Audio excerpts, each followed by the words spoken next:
नमस्कार मित्रांनो, मुख्यमंत्री माझी शाळा सुंदर शाळा या अभियानांतर्गत आणखी एक महत्त्वाचा व्हिडिओ आता आपण बघणार आहोत। तर मित्रांनो, या सिरीज मध्ये आपण बरेचसे व्हिडिओ बघितलेले आहे। सुरुवातीला आपण या अभियानाची कच्ची माहिती कशी तयार करायची याची सुद्धा माहिती बघितलेली आहे।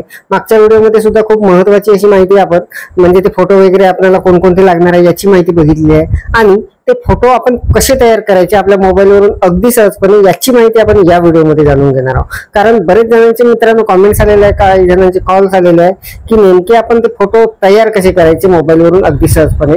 तर मित्रांनो, कुठल्याही ऍपचा वापर न करता आपल्याला ते फोटो तयार करता येणार आहे। फक्त आपल्याला हा जो व्हिडिओ आहे हा स्किप न करता पूर्ण बघायचा आहे। तर नमस्कार, मी राज मेश्राम, मराठीशाळा.com या युट्यूब चॅनलवर पुन्हा एकदा आपलं सहर्ष स्वागत आहे। मित्रांनो, मुख्यमंत्री माझी शाळा सुंदर शाळा या अभियानांतर्गत आपल्याला जे फोटो तयार करायचे आहे ते आपल्या मोबाईलवरून अगदी सहजपणे कसे तयार करायचे याची संपूर्ण सविस्तर माहिती लाईव्ह डेमो सहित बघण्याकरिता व्हिडिओला स्किप न करता पूर्ण बघा। चॅनलवर जर नवीन असाल तर चॅनलला सबस्क्राईब करायला विसरू नका आणि व्हिडिओ जर आवडला तर व्हिडिओला लाईक व शेअर करा।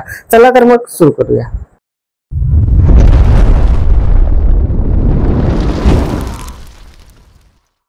तर मित्रांनो बघा, ही माझ्या मोबाईलची गॅलरी आहे। यामध्ये काही फोटो आहे आणि ते फोटो मी कुठलंही ऍप न वापरता ते फोटो आपल्याला एडिट करून दाखवणार आहे। अत्यंत सोप्या पद्धतीने करता येणार आहे। प्रत्येक मोबाईलमध्ये ते फंक्शन असते आणि ते आपल्याला कसं वापरायचं आहे याची माहिती आपण पाहणार आहोत। कारण आपल्याला मुख्यमंत्री माझी शाळा सुंदर शाळा हे जे अभियान आहे या अंतर्गत आपल्याला बरेचसे फोटो तयार करायचे आहे, ते फोटो एडिट करायचे आणि आपण एखाद्या ऍपची मदत घेऊन जर आपण ते एडिट कराल तर आपल्याला खूप वेळ जाणार आहे। तर अगदी सहजपणे आपल्याला ते फोटो तयार करायचे आहे आणि ते होणार सुद्धा आहे। तर ते कसे करायचे ते मी आपल्याला आता दाखवणार आहे। प्रत्यक्ष लाईव्ह डेमो आपण पाहणार आहोत। मित्रांनो, आपण जर स्किप न करता पूर्ण व्हिडिओ बघितला तरच आपल्याला ते लक्षात सुद्धा येणार आहे। तर बघा, आपल्याला काय करायचं आहे, सर्वात अगोदर जे फोटो आपल्याला लागत आहे, कोणकोणते फोटो लागणार आहे, कशा पद्धतीचे लागणार आहे याची संपूर्ण माहिती आपण मागच्या काही व्हिडिओमध्ये बघितलेली आहे। त्यामुळे मी पुन्हा ते रिपीट करणार नाही। तर बघा, आपल्याला आपल्या मोबाईलमध्ये ते फोटो क्लिक करून घ्यायचे आहे, काढून घ्यायचे आहे कॅमेरामध्ये।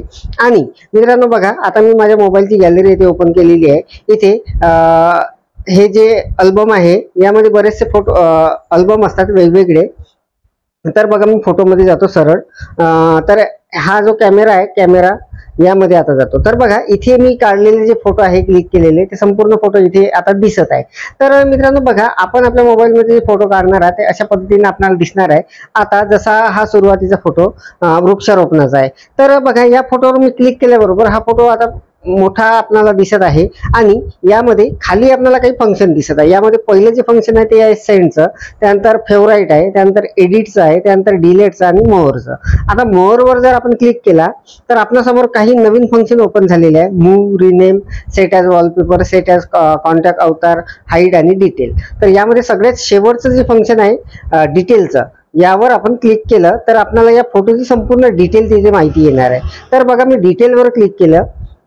डिटेलवर क्लिक केल्याबरोबर त्या फोटोचं डिफॉल्ट नाव आपल्या समोर आलेलं आहे, त्यानंतर त्याचा टायमिंग आलेला आहे, किती वाजता तो फोटो आपण काढलेला आहे ते, त्याचं डायमेन्शन आलेलं आहे पिक्सेलमध्ये। त्यानंतर सगळ्यात महत्त्वाचं म्हणजे त्या फोटोची साईज जी आहे ती साईज सुद्धा आपल्याला तिथे दिसत आहे।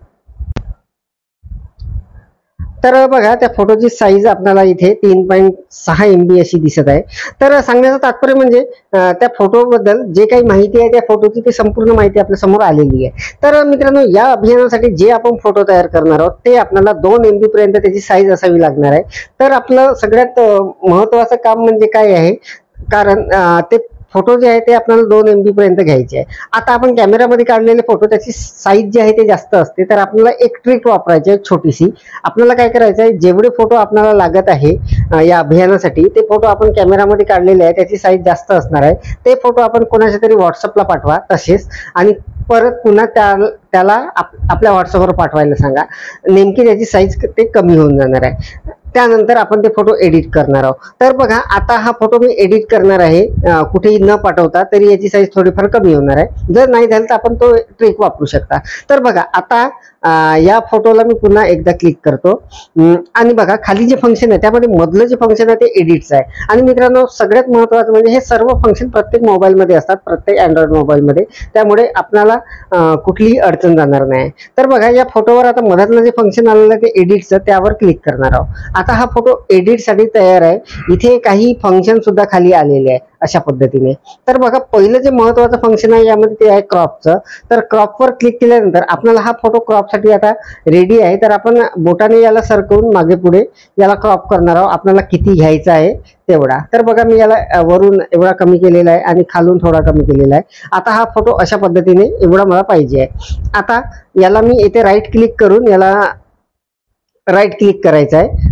तर आता हा आपल्याला जेवढा पाहिजे होता तेवढा झालेला आहे. आता पुन्हा दुसरं जर याच्यातलं फंक्शन आपल्याला वापरायचं असेल ते आपण वापरू शकता. बरेचसे फंक्शन आहे परंतु आपल्या कामाचं क्रॉपचं एक असणार आहे आणि आपल्याला टेक्स्टचं. टेक्स्ट म्हणजे आपल्याला तिथे काही लिहिता येणार आहे त्या फोटोवर. तर बघा मी हे टेक्स्टचं आता जे फंक्शन आहे हे आपल्याला दाखवणार आहे. यावर आपण आता क्लिक करणार आहोत. यावर क्लिक केल्याबरोबर बघा एक बॉक्स त्या फोटोवर आलेला आहे आणि तिथे प्लीज एंटर टेक्स्ट असं लिहून आहे.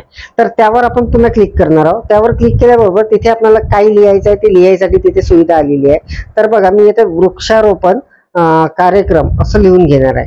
वृक्षारोपण कार्यक्रम जे काही लिहून घ्यायचं आहे ते लिहून घ्या आणि बाजूला एक राईट मार्क आहे त्यावर क्लिक करा. त्यावर क्लिक केल्याबरोबर बघा ते आपण लिहिलेलं तिथे आलेलं आहे आणि फोटोवर कुठेही आपल्याला ते ठेवता येणार आहे. बोटाने फक्त आपल्याला ते इकडे तिकडे करायचं आहे. आता हे लिहिलेलं जे आहे याला आपण बोल्ड सुद्धा करू शकतो बोल्ड फॉर्मॅट मध्ये. तर बघा याला बी आणि एक बोल्डचा आणि फिलचं 2 टॅब आहे तिथे त्यावर मी क्लिक करतो बोल्डवर. तर ते आता बोल्ड झालेलं आहे. त्यानंतर फिलवर जर आपण क्लिक केलं तर त्याचं बॅकग्राऊंड मध्ये सुद्धा कलर येणार आहे त्याला.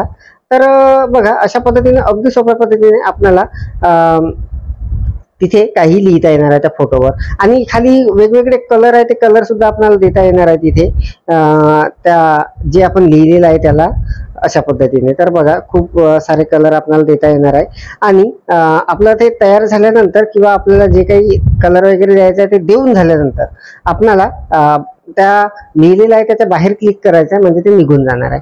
आता बघा आपल्याला जे काही करायचं होतं ते आपण केलं. खाली एक राईट मार्क आहे पांढरा त्यावर आपण क्लिक करणार आहोत. त्यानंतर हे तयार झालेलं आहे. आता सेव्हचा आपल्याला ऑप्शन आलेला आहे त्या सेव्हवर आपण क्लिक करणार आहोत. सेव्हवर क्लिक केल्याबरोबर हा जो फोटो आहे हा आता आपल्या त्याच कॅमेरामध्ये त्या गॅलरीमध्ये तो नवीन फोटो सेव्ह झालेला आहे. वृक्षारोपण कार्यक्रम असं तिथे लिहून आहे. तर अशा पद्धतीने आपल्याला संपूर्ण फोटो तयार करून घ्यायचे आहे. आता हे जे तयार केलेले फोटो आहे हे आपल्याला पीडीएफ स्वरूपात पाहिजे आहे. तर आपल्याला याची पीडीएफ बनवायची आहे. तर मित्रांनो एखाद्या फोटोची आपण पीडीएफ कशी बनवायची याचा एक स्वतंत्र व्हिडिओ आपल्या चॅनलवर आहे तो सुद्धा आपण चेक करू शकता. मी याच्यामध्ये थोडंफार आपल्याला थोडक्यामध्ये सांगणार आहे. तर बघा आता आपल्याला पीडीएफ तयार करण्यासाठी एक ऍप वापरावं लागणार आहे. तर आपण कुठलेही ऍप वापरू शकता जे आपण पीडीएफ तयार करण्यासाठी वापरतात ते. तर मी बघा ॲडोबे स्कॅन वापरतो. तर त्यावर मी क्लिक करून घेतलेला आहे आणि इथे बघा गॅलरीचं एक ऑप्शन आहे यावर मी क्लिक करतो आणि तो जो फोटो आहे तो सिलेक्ट करतो. वर बघा राईट मार्क आहे यावर क्लिक केलं. आता हा फोटो इथे येणार आहे आणि इथून तो जो फोटो आहे तो अशा पद्धतीने आलेला आहे पीडीएफ स्वरूपात. आता तो आपण सेव्ह करू शकणार आहोत. तर वर इथे नाव वगैरे आपण लिहून घेऊ शकता त्या फोटोचं काही लिहायचं असेल तर आपल्याला. आणि इथे बघा खाली ऑप्शन आहे सेव्ह पीडीएफ म्हणून. याचा फिल्टर वगैरे इथून आपण कोणताही लावू शकता याला किंवा ओरिजिनलही ठेवू शकता. तर अशा पद्धतीने आपल्याला हा फोटो एडिट करता येणार आहे आणि कसं करायचं याचा डिटेल व्हिडिओ आपल्या चॅनलवर आहे. मी थोडक्यामध्ये आपल्याला सांगणार आहे. तर बघा सेव्ह पीडीएफ मी करून घेतो. आता हा फोटो जो आहे हा पीडीएफ स्वरूपात सेव्ह झालेला आहे आणि असेच फोटो आपल्याला संपूर्ण तयार करून घ्यायचे आहे. सर्व फोटो तयार केल्यानंतर मित्रांनो आपण एक फोल्डर बनवून घ्या आणि त्यामध्ये हे सर्व फोटो सेव्ह करून ठेवा म्हणजे जेणेकरून आपण जेव्हा ही माहिती भरणार आहात तेव्हा आपल्याला सहजपणे ते फोटो सापडणार आहे. तर बघा अशा पद्धतीचं ते आलेलं आहे. इथून शेअर करू शकतो आपण या फोटोला. सेंड कॉपी केल्यानंतर आपण व्हॉट्सअपवर वगैरे कुठेही त्याला पाठवू शकतो. तर बघा इथे शेअर कॉपी केल्यानंतर बघा व्हॉट्सअपला ड्राईव्हला कुठेही आपण सेव्ह करू शकतो. ड्राईव्हवर आपण सेव्ह करून ठेवा सेफ राहते ते.